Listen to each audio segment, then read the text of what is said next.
gudoomiyaha maxkamadda sare golaha wasiirada xildhibaanada labada aqal ee baarlamaanka sharafta leh gudoomiyaha gobolka banaadir taliyayaasha ciidanka qalabka sida iyo saraakiisha sare diblomaasiyiinta nagala soo qayb gashay oo ugu horeeyo safiirka ee dalka Turkiga saaxiibaha nahay walaalaha nahay halwadeennada gobolka banaadir marti sharafta kale oo ka soo qayb gashay oo aan halkan ka arko ra'iisul wasaare ku-xigeenkii hore Cusmaan Kalluun Jaamac Yare iyo Janaal Axmed Ismaaciil hobolada waa beri oo ah hooyada fanka baahda saxaafadda guud ahaan shacabka na daawanaya iyo kuwa halkan jooga guud ahaan waxaan ku salaamay assalaamu calaykum waraxmatullaahi wabarakaatuh allah mahad leh oo caawa suurtageliyey inaan halkan isugu imaanno waxaan u mahad celinayaa guddiga qabanqaabada xafladdan weyn waxaan u mahad celinayaa qof walba oo ka soo qayb galay munaasabaddan weyn oo aan u dabaaldegayno 26 juun waa 59 guuradii ka soo wareegtay maalintii ugu horeysay oo dhul Soomaaliyeed oo xora calan Soomaaliyeed uu ka babado oo laga taago waa maalintii halgankii dheeraa oo dhibka loo soo maray laga mari dhaliyay oo Allah u naxariistay Abdullaahi Suldaan Timcadde oo qiiraysan erayadiisii wadaniyada ku dheehnayd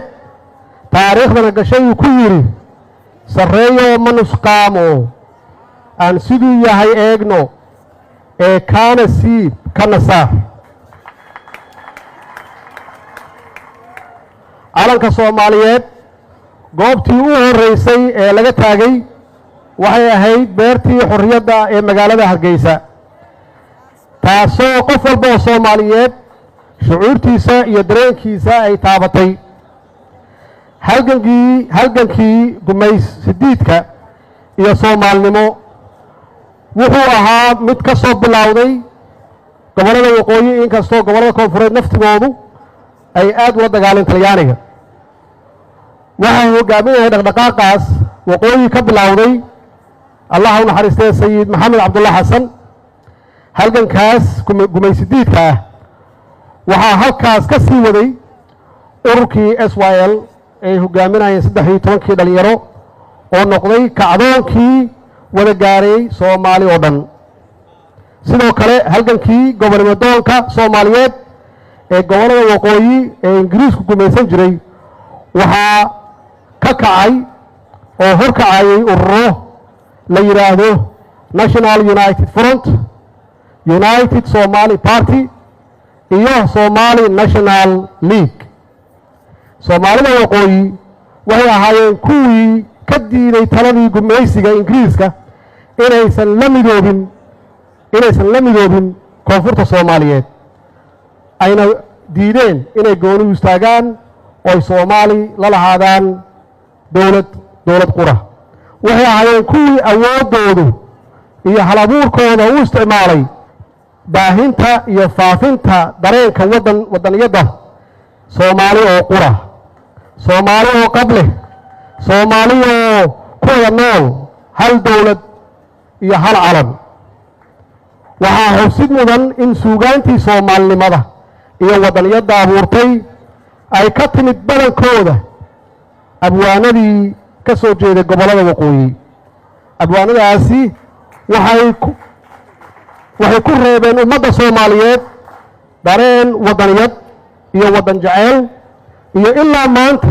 ay ku abuuran tahay dadka Soomaaliyeed qulubtooda waxaa la soo maray duruufo adag oo aad iyo aad u adag oo lumiyay hankii iyo himiladii ummadda Soomaaliyeed ku taaminaysay xilligii gobolnimadoonka la ahaa nasiib darro duruufahaas Soomaali oo dhan ku dhacay ay keentay qabjab iyo in la quursado dadkeenna meel walba ay joogaan bacdama aan kala qaybsanaanay haddii markii ay dadka waqooyi ay hormood u ahaayeen dareenka gobolnimadoonka iyo wadaniyadda waxaan hadda ugu baaqayaa inay hormood ka noqdaan midnimada iyo wadajirka dalka Soomaaliya si aan caqligeenna iyo cududeenna iyo hadafkeenna u mideenno kana shaqayno mustaqbalka ubadkeenna iyo maslaxadda dadkeenna iyo dalkeenna. waxaan ummadda Soomaaliyeed u xaqiijinayaa in dowladdan ay ku howlan tahay soo celinta sharafta iyo karaamada dadkeenna ee hore u lahaan jireen iyo buuxinta kaalintii Soomaaliya ay ku lahayd beesha caalamka. si taas loo hirgeliyo Soomaaliya waa inay noqoto dal nabada ku guulaysata midnimo kuna tallaabsata horumar. sidaas darteed midnimo wadajir iyo cududeenna aan isu geyno ayaan kaga gudbi karnaa tartanka ka socda adduunka ee ah dhanka horumarka ama siyaasadda iyo dhaqaalaha. tartankaas cusub lama jaan qaadi karno haddii aynan u midoobin, haddii ummadda Soomaaliyeed aysan u midoobin awooddoodana aysan isu keenin. si taas loo gaaro waxaan mar kale ugu baaqayaa ama aan ku baaqayaa in wada hadallada Soomaaliya iyo Somaliland aan dardargelinno. waxaan ku soconnaa muddo 30 sano ah hadda oo ummadda Soomaaliyeed uu waqti badan ka lumay, gaar ahaan dhalinyarada. waxaa loo baahan yahay in runta la wajaho oo si walaaltinimo leh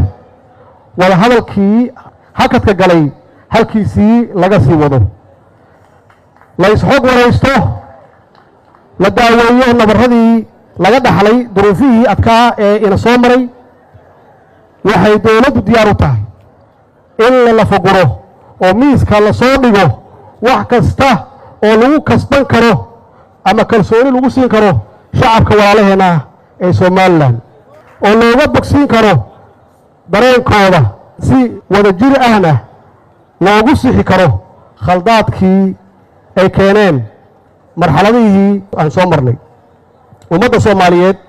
ma kala maaranto. waxaan dhalinyarada leeyahay ayagaa iska leh mustaqbalka. waa inay bilaabaan dood cilmiyeedyo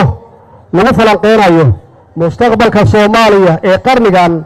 21aadka ah ee aan ku jirno iyo sidii aan uga habsaannay caalamka intiisa kale. maanta waxaan u dabaaldegaynaa waa sharaftii,